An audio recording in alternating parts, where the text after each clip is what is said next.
Hi everyone! Today I'm going to show you how to make more plants for free.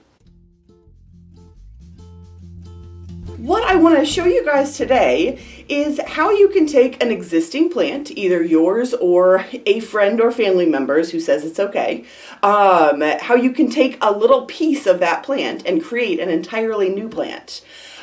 This is a version of plant propagation that goes a lot faster than starting things from seed. So if you struggled with seedlings and starting things from seed before, this is going to be a way that's going to let you get a big plant much faster than if you're doing it from seed. So let's get started. There are some plants that this works better with than others. There are some plants where it's incredibly easy to do, and I would recommend getting started with those to kind of get your hands in the dirt and figure out how this is going to work for you. But there are a huge list of plants that this will work for. Some of them may just take longer or be a little bit trickier. You may lose some cuttings every once in a while. So the one that I want to get started with is mint. I got this mint plant at the grocery store, just in those like $2 for a plant, a culinary plant to take home and cook with. And I put it in this little mint colored coffee cup, and I put it on the windowsill because my kids think it's amazing to pull leaves off of it and eat them. So this has been pruned back many times, and I would like a plant of this to put outside in the garden and keep this one inside in the windowsill. So to get another one, rather than go back to the store, I am going to take a cutting. So mint, what you're going to want to look for is there's this, I would call it a runner. It's like a viney thing. It doesn't look like all of the stems that are going straight up. This one is like crawling out to the side. And it just has a different look to it. The leaves look a little bit different. It's got a bit of a different look.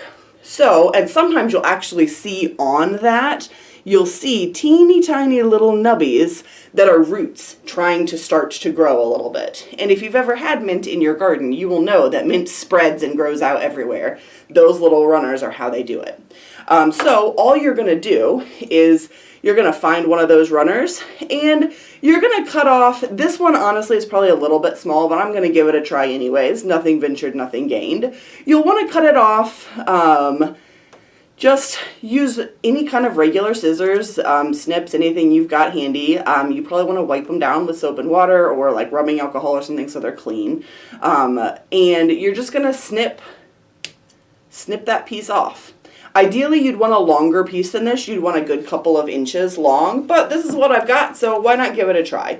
I've already gotten more than $2 worth of value from my supermarket mint plant. And then what you're going to want to do is you're going to want to take off some of these lower down leaves. So you're going to want to take off some of the leaves at the bottom. You can just pull those off. These are itty bitty teeny tiny, but if they're bigger, those are mint leaves. You can use them like mint leaves. You're going to want to leave a couple at the top, but take off everything underneath that. And every place where those leaves were connected, there's the possibility for roots to come out. And then you just want to stick the cutting into some water. Ideally, you want the leaves to be out of the water, and you want the stem below the leaves to be in the water. So you can use like a little tiny cup. You can suspend it across. You can put like a piece of tape to hold it hold the leaves out of the water. But this is going to be, it can be into a vessel that you already own. It doesn't need to be anything special. And I use tap water. I'm on city water. It's got chlorine and fluoride and all of that. I've never had a problem with getting roots to go with it. And you will see these were ones I did a couple of weeks ago. I had longer stems for this, but look at those roots in there. So I had longer stems. This is actually from an apple mint. So these are my 2 apple mint cuttings, and these were the same things. I actually did get these from a garden center. They were meant to be planted outside, so I think these were $3 a piece. I've already planted 2 of them out, or planted the mother plant outside, and then I just snipped these off before I even took it out of the pot that it came from the nursery in. I snipped these off and I just stuck them in water, and I have not done a thing to them. They've been on my windowsill. Not even a particularly sunny windowsill. And I've got tons of roots. These are more than happy now to go into soil.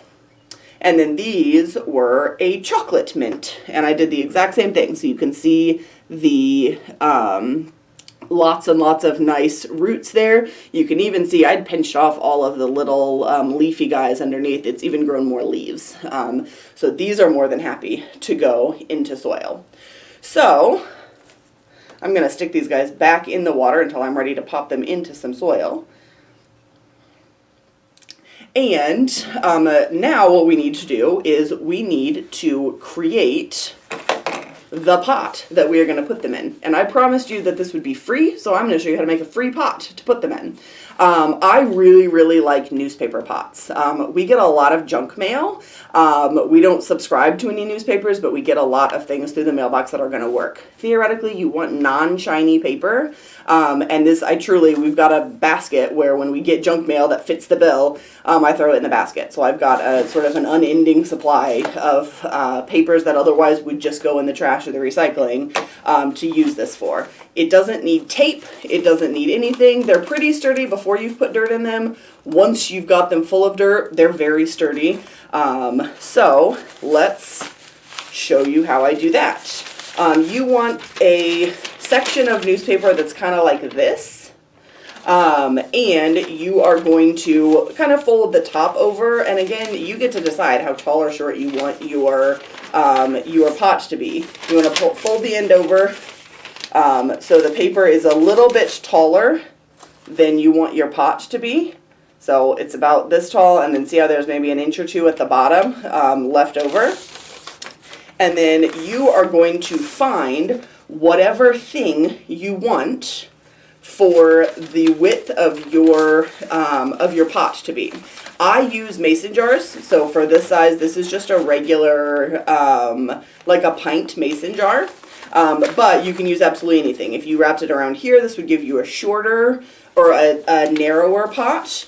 I am going to show you how to make a very small one. This is just a little set of colored pencils. But absolutely anything that you've got that's vaguely round is going to work for this. And you're just going to put it on kind of how you want it, however deep you want your pot to be, and make sure you've got enough paper at the bottom that it's going to go all the way across to the width as you're folding it. So I'm just going to roll this around. It's not a complicated process. You want to keep the top sort of kind of even, but you're going to be filling it with dirt and eventually planting it in the ground, so it doesn't really matter. You just don't want to have it be real off.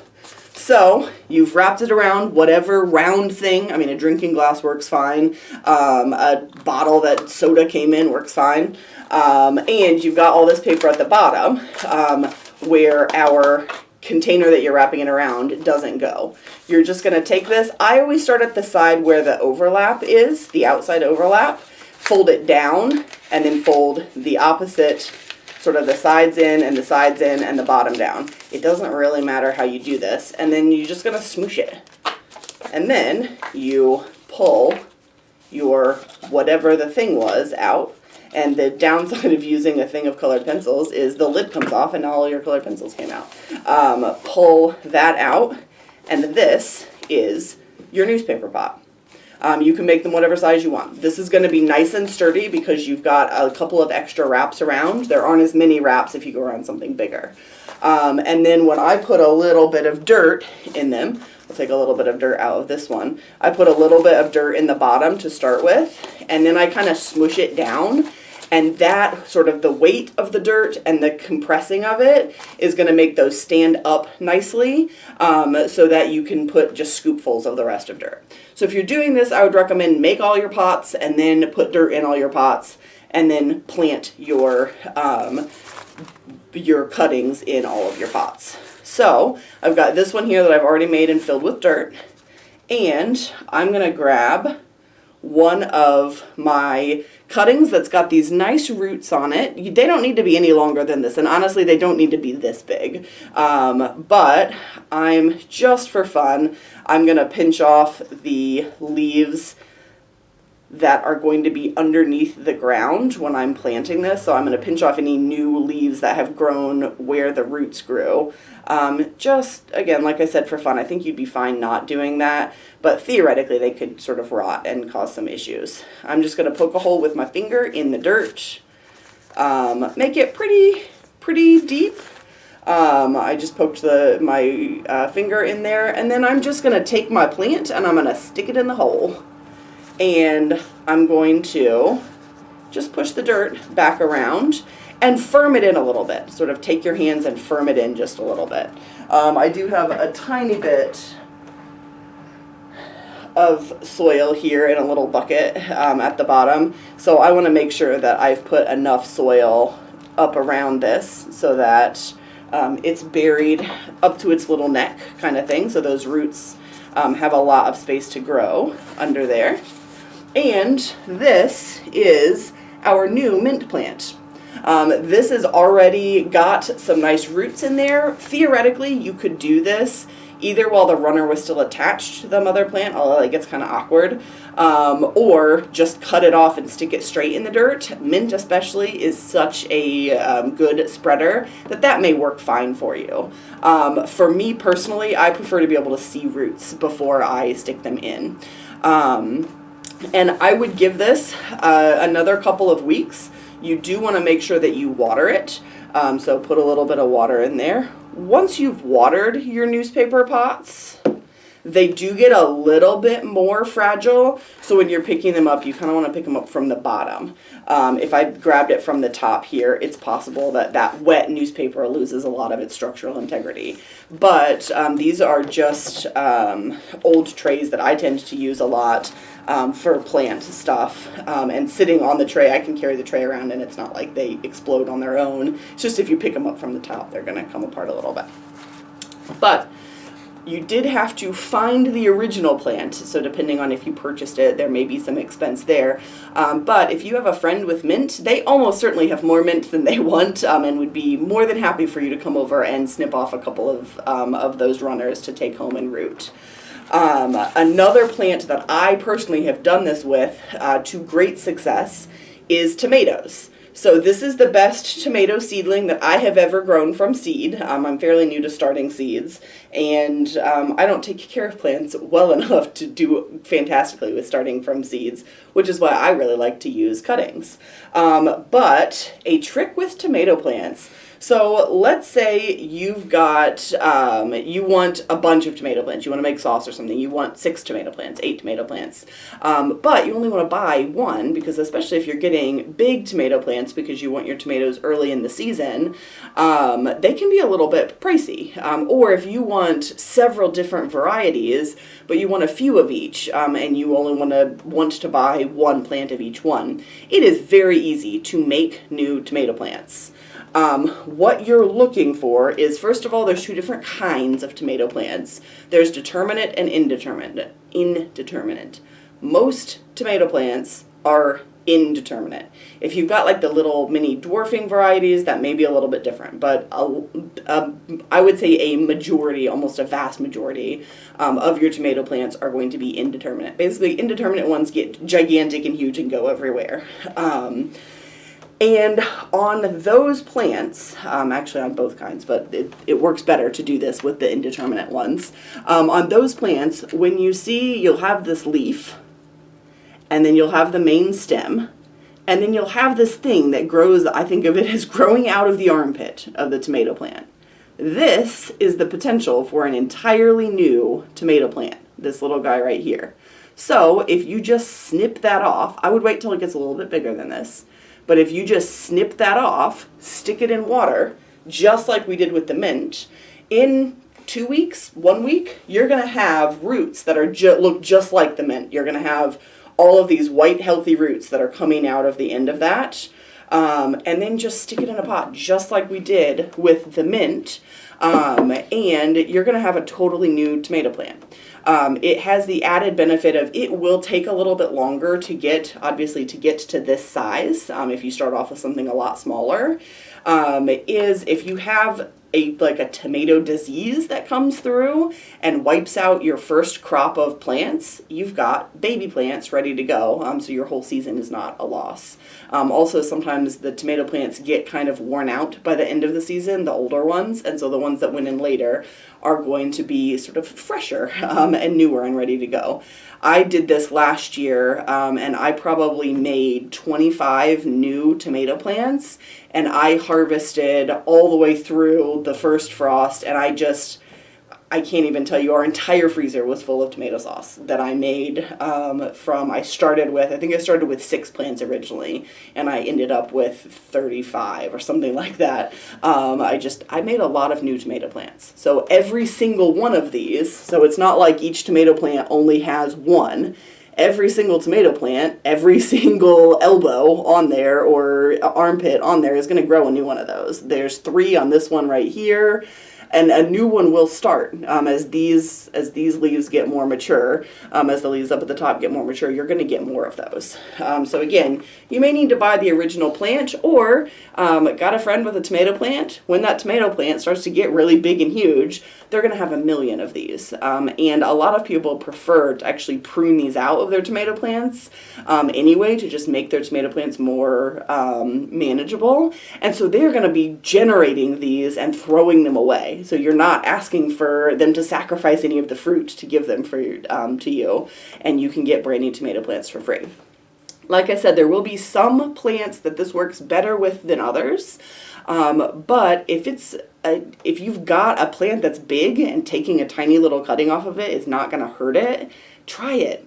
I mean, nothing bad is going to happen. The worst that's going to happen is those little cuttings won't send out roots, and eventually they'll start to rot, or the leaves will droop and fall off, and then just throw it away.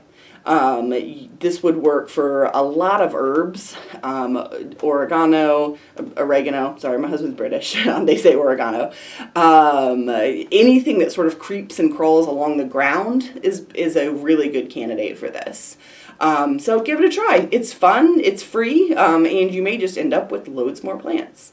And you don't just have to keep them for yourself. You can make new plants and give them away, sell them, trade with other people around you that may have plants that you want, or give them as gifts. You can pot these up into cute little decorative pots, or even do an adorable little like tea set kind of garden to give away as a gift. You can have like 4 different varieties of mint and go to a thrift store or use mugs that you have in your house that you don't need and plant them right in there. And I think you could get a little tray or something, and it could be an adorable gift. And so go nuts, play with it, and I think it's a lot of fun.